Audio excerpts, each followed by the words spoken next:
market potentially falling off when QE2's over. Do you still anticipate a drop, or did this whole Greece thing kind of blow it over?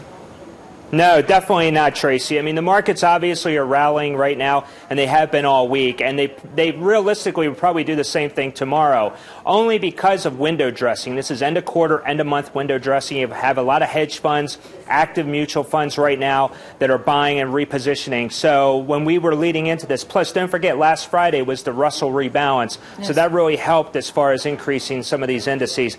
But the real pressure is going to start next week after today's jobless claims data, after we're able to dissect that over the long weekend. Everything turns to jobs. So that's going to be front and center once we re-enter the markets on Tuesday. I agree with you. Do you think that this Greece thing is done? Or, I mean, now that we have the vote, do we move on? Because, man, oh, man, did this market move on what was happening over in Athens? Well, you're right, and that was the number one. That was the subject that everybody was worried about. I mean, when we were talking about Greece, and you have these guys on Wall Street that are, the guys smoking the cigars. That when they see riots on TV and people getting killed, it's never. It's always unsettling, and so people were going to stay out of the markets. Realistically, though, we were anticipating that they were going to have to pass the austerity plan, because if they hadn't, then they were going to default. The real question, though, is all of the heavy lifting that they're going to have to do. They talk about cutting back. They talk about higher taxes.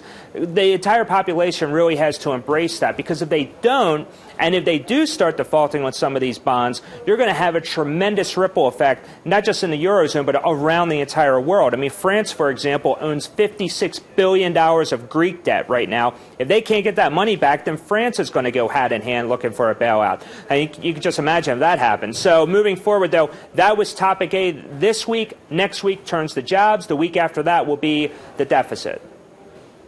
And now these deficit talks are actually, seems to me that they're going nowhere fast. We all know for the most part, they're going to come to some sort of 11th hour decision, and it will be, the ceiling will be raised yet again.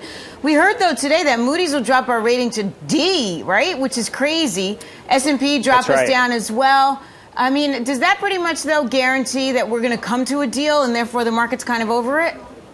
Well, I don't think there's any guarantee that we'll come to a deal. I think the anticipation, though, on the street right now is that there will be a deal. Something will take place before August 2nd. But this is one of those back burner issues right now for traders, because clearly jobs is number one next week. And then as we roll into July, you'll probably hear a little bit more about this, and this will obviously be something that we'll talk about weekly. But you really need Congress to really get together right now and try to form a plan, because if this gets closer to that deadline, the markets will have a tremendous sell-off in the second half of July. So realistically, you don't want to have the household balance sheet crumble any more than it already has, and Congress knows that, especially, I mean, we're 14 months from the Democratic Convention right now, and plus Harry Reid just announced today that they will be working through the July 4th recess, whereas normally they take off. So something something has to get done.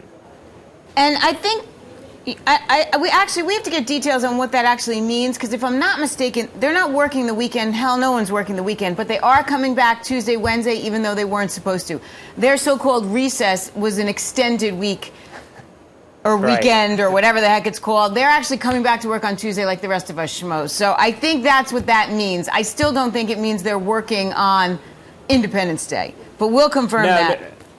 No, they're not. They're not going to. They will work on Tuesday, and you're right. I mean, it's nice work if you can get it. Yeah, obviously, have an extended weekend like that. Exactly. But they will be back in the office on Tuesday. Because there's some stuff going on that maybe they should show up for.